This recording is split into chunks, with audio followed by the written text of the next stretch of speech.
Well, good evening. I want to welcome everybody to the Family Promise of the Verdugos Money Matters series on making smart money decisions and personal finance. And you know what? Can you believe it? It's already November.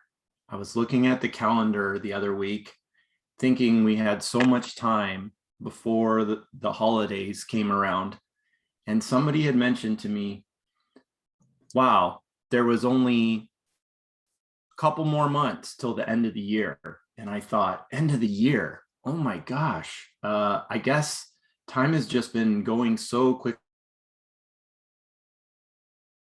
out of COVID, students going back to school, some of us returning back to the office, trying to navigate new work scenarios and situations, working remotely. And I realized, wow, October is just flying by. And here we are. Monday is November 1st. So we're already into those holiday months of November and December. And sure enough, the end of the year is going to be here. And we're going to be talking about 2022 before we know it. And so for tonight's topic and discussion, I wanted to talk about surviving the holiday season. And it's really not surviving the holiday season psychologically. I'm not a therapist and counselor in that way. So I know that creates a lot of stress and tension for a lot of families, and maybe for some of you when we come into the holiday season. But I wanted us to start thinking about surviving the holiday season in a financial sense. So that's one less thing maybe that you have to navigate and worry about during these holiday months of November and December. So maybe if you could, have one less thing to worry about in addition to a crazy aunt and uncle or grandparents or, shopping and things like that. Maybe if we start talking about how best to prepare and budget financially for the holiday season, to off on a good foot. It comes to the holidays, and I certainly don't claim to be an expert when it comes to shopping. And so please, if some of you on the workshop tonight are experts in holiday shopping and you know how to navigate this holiday season with some tips and hints and tricks, feel free to raise your hand in the chat or unmute yourself for a second and grab our attention. And feel free to share with the rest of the group. What I wanted to do today, though, is talk about surviving the holiday season.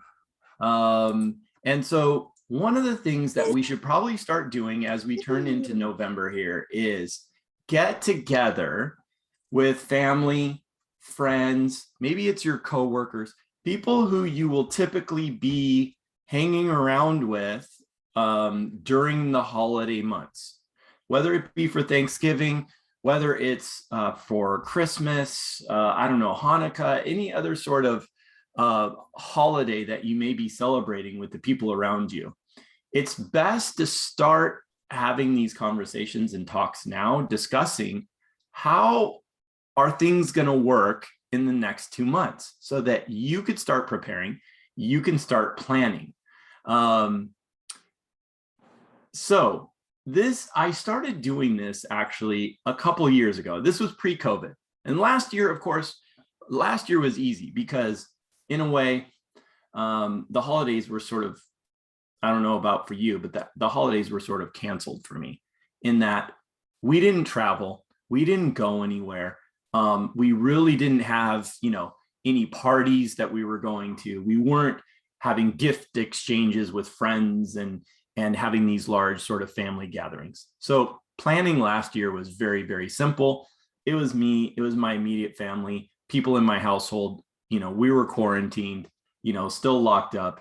So it was easier. But now I think this year it's going to be a little bit different. So if it's going to be that situation for you, you may want to think through as we turn the corner into November, who do I need to talk to discuss what the plan is going to be beforehand for some of these holidays. Sorry. So, what's going to happen at this gift exchange? What's the dollar limit? What travel are we going to be doing?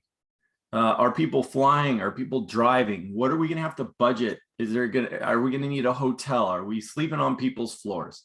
What is sort of the logistics of those situations, so that not only are you planning for those things, but you can financially plan in terms of cost and expense. I just looked the other day, and to fly my son home from UC Riverside to Portland, Oregon, a round trip was already over $500. And that's at Christmas time. That's 2 months out. So prices are already going up on airfare. Prices are already going up on travel. So now, maybe more like last month, was probably the time to be planning. What parties are you going to be going to? What's going to be the expectation in terms of who's bringing what food? How much is this going to cost you?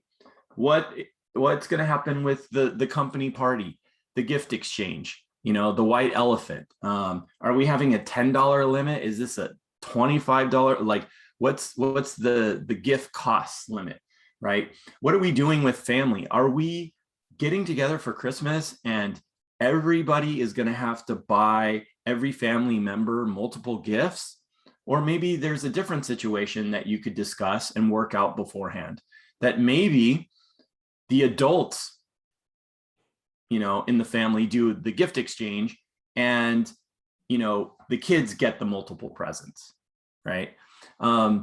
Several years ago, even in my own family, we would get together with an extended family. And the expectation was that, if grandma and grandpa were going to be there and aunt and uncle were going to be there, that when you purchase gifts for them, it wasn't just one gift. It was like multiple gifts for multiple people. And that can really add up. And it wasn't until actually my sister said, you know what? She had this discussion. She said, what if the adults just bring one gift for each adult? I said, oh my gosh, this is amazing. Great idea. I'm all for it. The next year, it then further evolved into, instead of one gift for each adult that you have to buy, what if we just sort of draw names, and you're the secret Santa for that other family member, and you get them that one gift? And I said, I'm all for that too. I don't need a bunch of stuff. And I certainly don't want to have to figure out in the shopping season how to buy multiple things for multiple people. And that's worked out really well for us.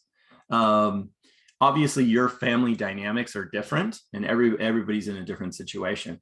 But I think having these conversations now, 2 months before, it is a good time to set proper expectations about how much are we spending. It's a good way for you to sort of control the situation and give yourself options to spend less. And in doing so, you're sort of helping other people too, right? You're helping them save, you're helping them budget.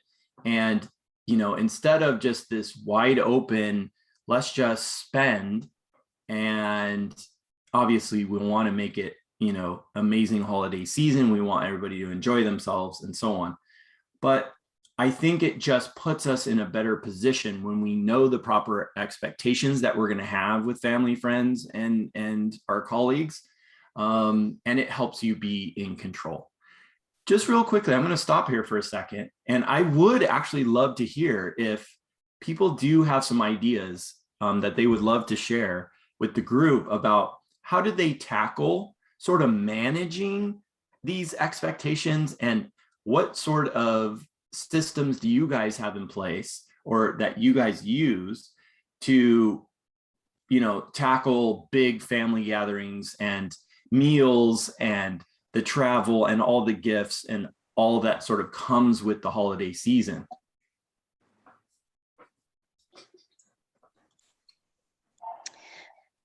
Sorry, I would say just planning ahead, splitting up family time, amongst households. So for example, with my family, we spend Thanksgiving at our place, and then we'll switch for Christmas, we'll spend it elsewhere. Okay. Yeah. Versus having to go to all the places for Thanksgiving, all the places for Christmas. Right. Yeah. And then we do the white elephant for Christmas. So that way, everybody only buys one present. And I don't really know how it works. I don't remember the game, actually, to be honest with you. And it was just, we play it all the time. But white elephant is similar to Secret Santa. Right. Just get a random gift, and it's easy on the pockets. Yeah, absolutely. Absolutely.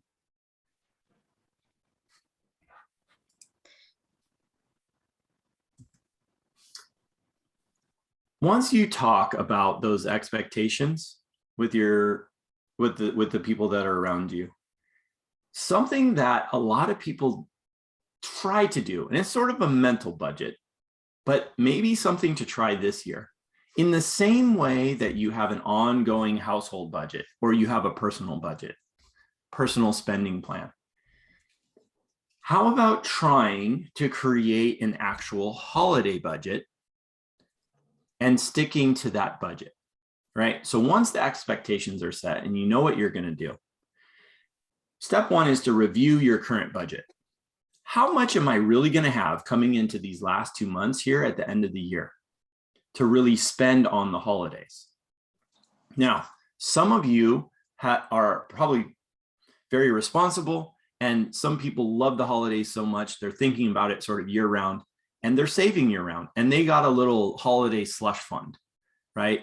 I know people who buy gifts year round and will stockpile them instead of having to shop during the sort of mania of the holiday season. That way, they're spreading out their costs over the year. That could be smart as well. But if you're coming into the last 2 months of the year and you're going, oh my gosh, thanks for reminding us, Bryan, it's November now. I have not put away any money. I have not saved. Maybe now is a good time to create a holiday budget. So review your current budget and see, what can I actually save in the next 2 months to pay for travel and to pay for gifts and to pay for meals and everything else along the way that comes in the next 2 months, and actually make a separate holiday budget. So figure out, okay, what do I have right now? What's in savings? What discretionary income do I have at the end of the month that I could actually save and maybe put towards the holidays before I start just randomly buying and spending? And then if you're able to, if you're a planner and you're organized and you keep your budget on a spreadsheet or on an app or something like that, something good to do might be if you made records of, or you can even just go back into your bank statements, go back to December of 2020 and look at how much you spent in the month of November and December, right? Go back in your account history and look and see where were we spending? Oh my gosh, we were eating out. We were buying Thanksgiving supplies.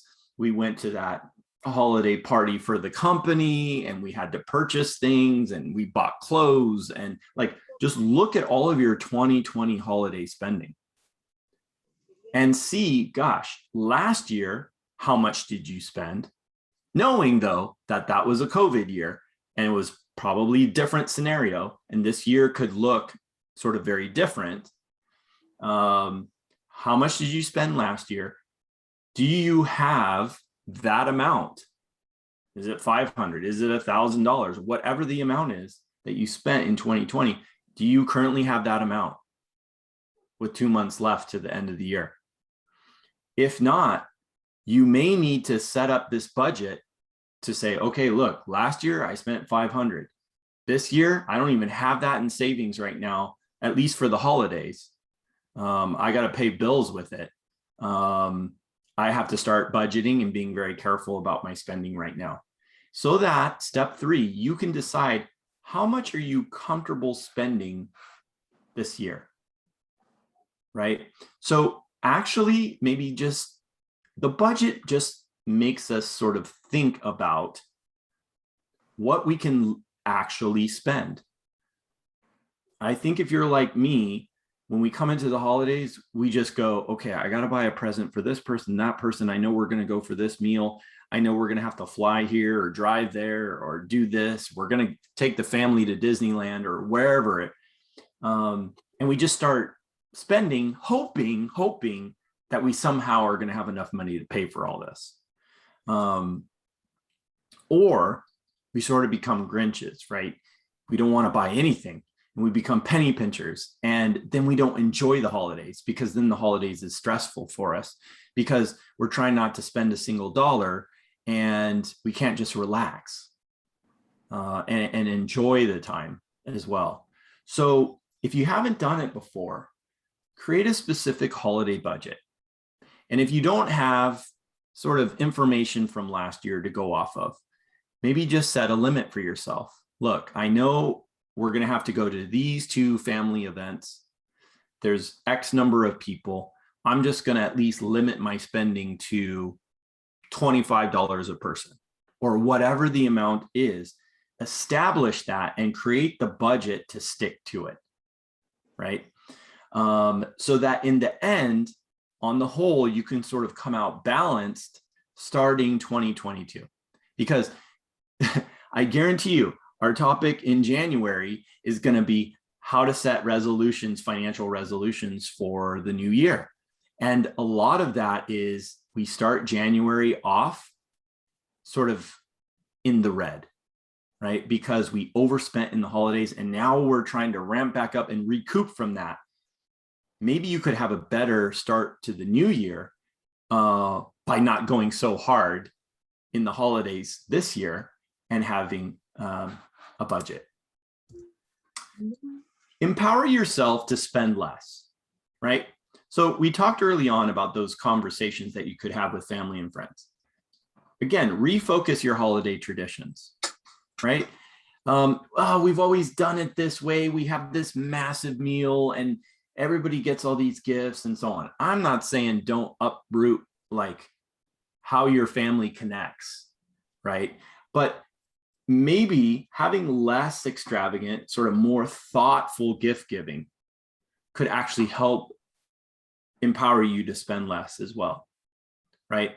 So we're all guilty of this as parents. I think we buy a ton of things for our kids because they want it, they ask for it, and you know, we buy it and then it's sort of tossed to the side. Or it doesn't last very long and it sort of breaks. You know, a lot of our spending just kind of is wasteful. So maybe perhaps doing less extravagant, just more thoughtful giving, even with our kids. A habit that I took up years ago with my kids was anytime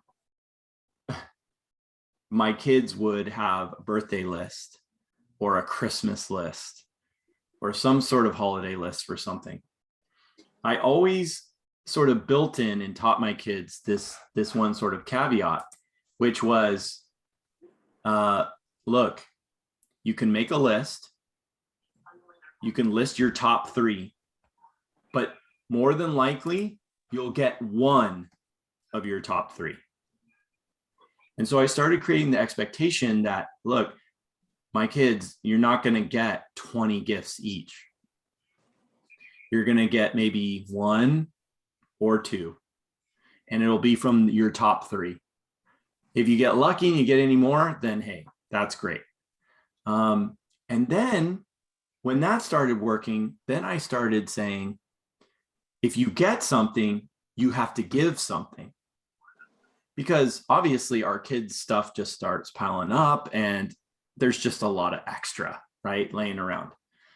And so I wanted my kids to sort of learn that there are others who could benefit from their things if they're not using it. If you're not using it, somebody else would enjoy it. So if you get something at Christmas, you've got to give something. right? So 1 for 1. That way it's just not, we're just not accumulating a bunch of junk, right? So I just started to try to be just a little bit more thoughtful. And instead of just like, okay, how many different things can I buy for my kids, a variety of different things. No, you get one, you give one. Probably just going to get one thing off your list of your top 3. Even things like that, just putting in a little bit more thought into it can be a lot more purposeful, and it helps you take control of your spending. Even like we've talked about, like Lisa was talking about with White Elephant or Secret Santa, like employee gift exchange ideas, right? And even that sort of cuts down on the frantic stress of holiday shopping. We're always wondering what should we buy someone? What are they going to like? And we got to go through that stress. One thing that we would do as adults is when we drew names in our Secret Santa, we would then have to provide on our slip of paper with our name 2 or 3 ideas of something that we were looking for within the price range, or that we would want within the price range. So then the person that drew your name can go, okay, great. Our limit is $25. And I know that Bryan wants whatever. And it just made life so much easier and less stressful, right? We don't have to have things be as they've always been. We can sort of switch it up and empower ourselves. So I think that's also something very important to consider as we go into the holiday months. Another thing too is we can find ways to earn extra money, right? And it could be little amounts. I know somebody who actually recycles aluminum cans and plastic bottles year round for their holiday fund. Now, they're not actively doing this every single day, right? They're not going out and looking for it and picking it up and so on. But just from in their home, what they purchase in cans and plastics, they will take to recycling. They will get the cash value for recycling, and they will just save that. And at the end of the year, they end up with a couple of $100. That's a couple of $100 that, having not done that, they wouldn't have had. So yeah, you may not cover everything through doing something small like that, but it can definitely make a dent. Another thing to consider is seasonal job opportunities. A lot of those crop up in November and December, especially with department stores. And now, because a lot of department stores are doing massive amounts of business online, shipping, UPS, FedEx, Amazon, a lot of these companies that are delivering all of these goods, they need seasonal help, right? And it could be a part-time job, and it fits into your schedule. It doesn't mess with your other responsibilities, but you can earn some extra cash. Another quick way is to sell your stuff, right? There's so many different apps and online platforms where you could just create a small business right away and start selling your things, whether it's Nextdoor, Mercari, OfferUp, even Facebook. Just use Facebook Marketplace. Post your stuff, local people looking to buy it. Yeah, it's a little bit of extra work, of course. And you gotta put some time and energy into it, and you gotta take photos and do all that sort of thing. But you can make some quick cash. If you have a lot of things that you've been meaning to clean up, clean out, sort of sort through and get rid of, holiday season is a perfect time. And just when you think nobody's going to buy this, you would not believe. I'm sure you've experienced this if you've sold online. I have this feeling all the time. I look at something, I'm like, I really want to get rid of this, but nobody's going to buy this. Yes, they will. You'll be surprised. Put it out there and see what happens. You were probably just going to throw it away or give it away. I mean, even if you got 5, 10, 15, $20 out of something, it's worth it, right? You're getting some money back, and that could be used for your holiday expenses. Other service related part-time jobs are out there too, whether you're doing rideshare like Uber or Lyft, or whether, I don't know, maybe you're doing Uber Eats or something like that. You're delivering food. Next couple of months, a lot of deliveries for takeout. That's going to be a big deal during the holidays because people are cooking for the big meals, and after that, they don't really want to be in the kitchen. So again, some other ways to earn extra money. They're out there, and so we could scrounge up some extra cash to cover the holidays. Don't know if you've tried this before, but maybe think about and consider opening a separate holiday account. So you may already say, Brian, I have plenty of checking and savings accounts right now. I can't even keep things straight. I've got multiple accounts at different banks and institutions. Like, I don't need another one. Fair. Maybe what you could do is you could turn an existing one that you have or that you don't use that often into a separate holiday account. But a quick one to use real easily is just open up an online savings account. Like we've talked about before, some of the non-traditional bank, like Wells and Bank of America and so on, some of the non-traditional ones, the smaller ones that don't have locations like the big banks, have online savings accounts. They pay you higher interest. And you could just have sort of a separate online account where you're just saving your holiday stash there, and you're going to use those funds to travel and to purchase gifts and for meals and so on, right? That could be a good idea. That way, like we've talked about in cash flow, you don't implode your bank savings or bank accounts that are paying your fixed expenses and your bills. That's the trouble with the holidays, is we take and we rob from our normal bank accounts, and then we come out of the holidays feeling the pain of the holidays because it's now infringed on us just paying our normal day-to-day expenses and bills because we had to cover the holidays.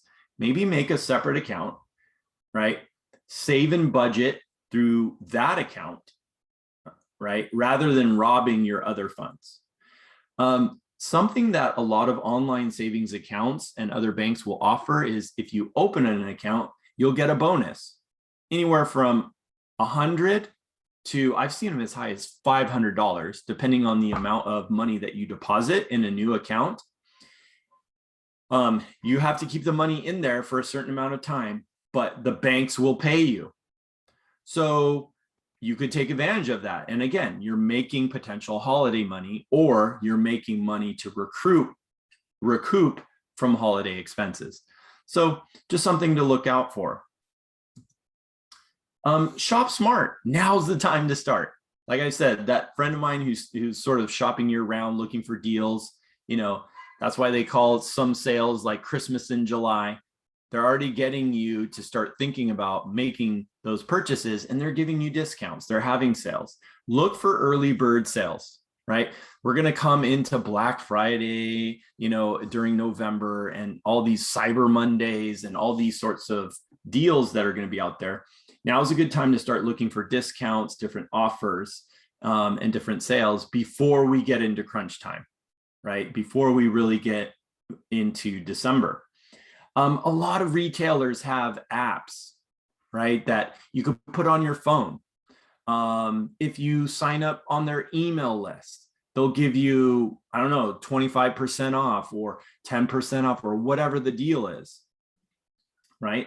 So obviously we don't need more marketing and more junk mail sort of spamming our normal personal accounts. Something you can do, and I know it's going to be one more email, but just for the holidays, maybe you just set up a new Gmail, a new Yahoo email strictly for holiday deals. That way, all your marketing and advertising is in that email. If you need to get discounts for stores and for apps that you already have, simply having a new email, you can get those deals all over again. So for example, let's say I don't know, just take a retailer like, I don't know, Macy's. Let's say Macy's says, if you put our app and shop through our app on your phone, we give you 20% off your first purchase. And you're like, oh man, I've already done that deal. I already have the app.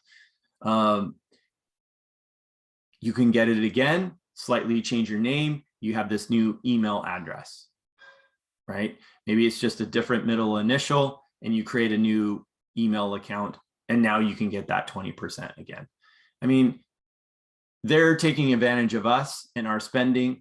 We can easily and just sort of threateningly take advantage of them as well.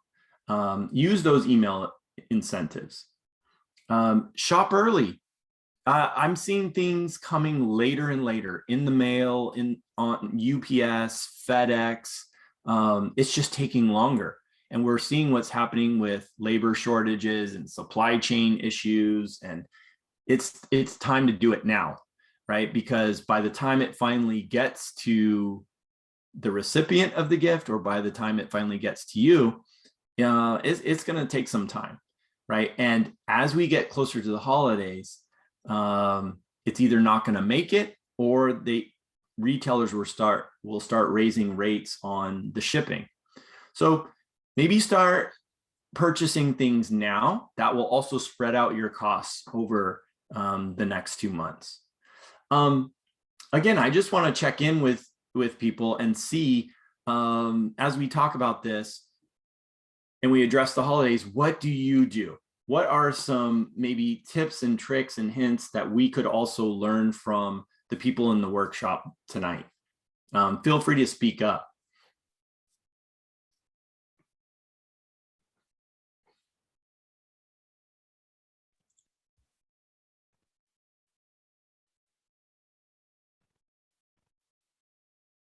All right, everybody's going to be secretive and not share their strategies.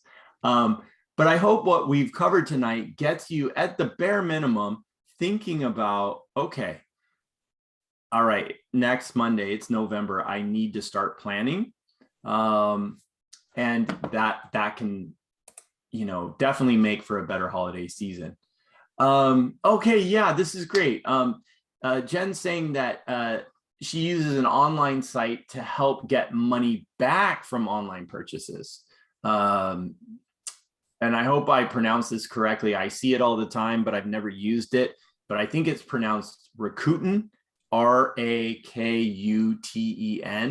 Hopefully, Jen, I'm not slaughtering that.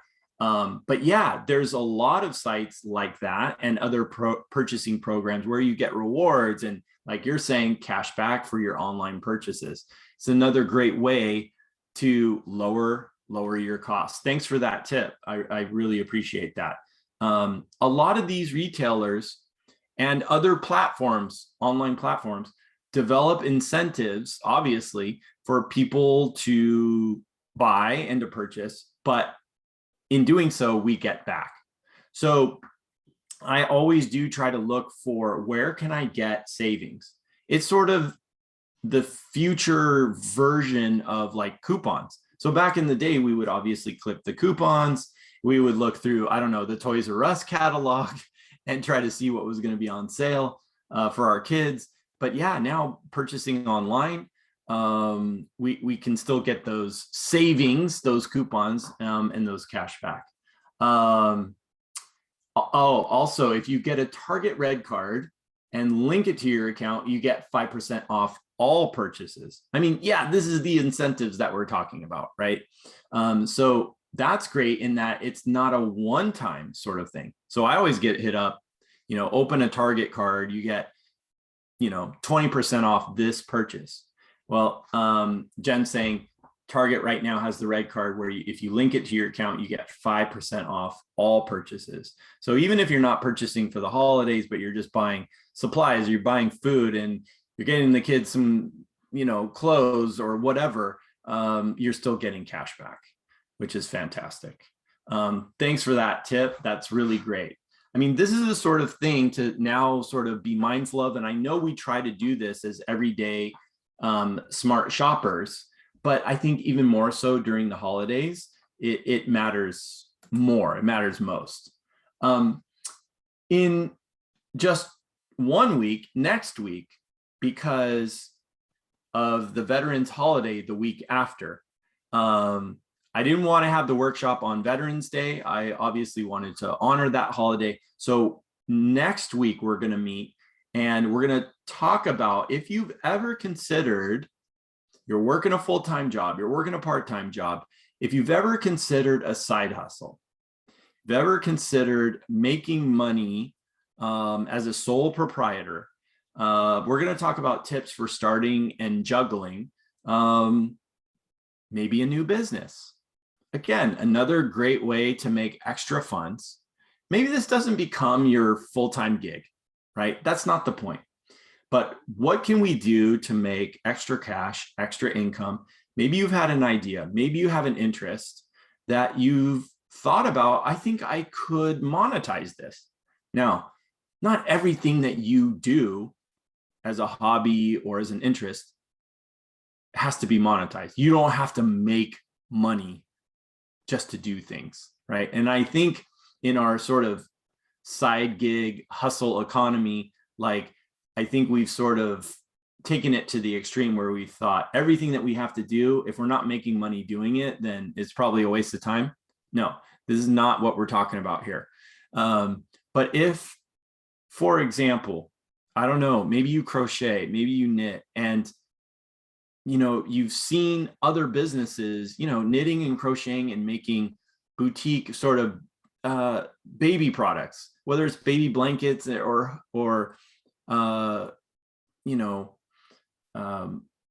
so what do you call it? The caps, or it's been a while since my kids were infants. Beanies.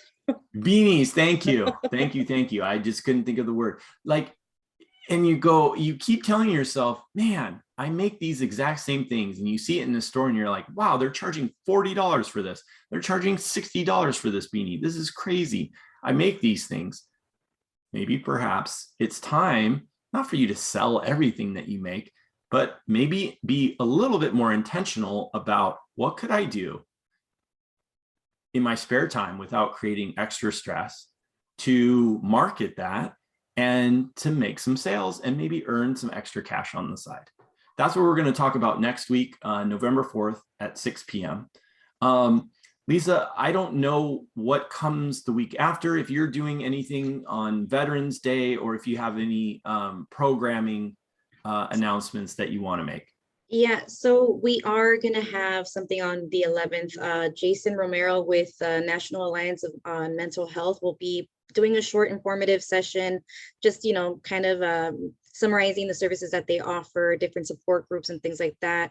And we will also be promoting another program for NAMI. I guess they're going to they also have another program called Basics, which is a parenting class for families who are dealing with children who may be showing signs of mental health problems.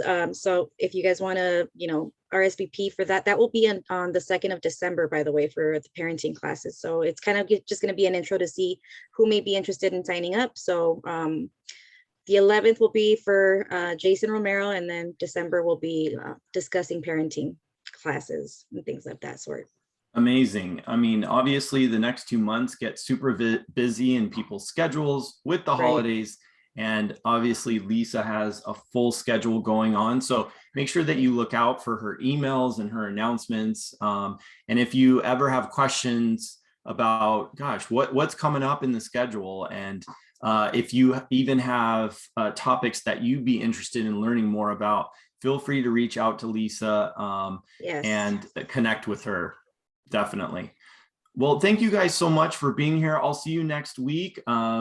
Same day, same time. We'll talk about setting up side hustles. And I hope today has gotten you, thinking about, better ways to manage here through the holiday season. So we'll see you next week. Have a great evening, everybody. I really appreciate you guys being here tonight.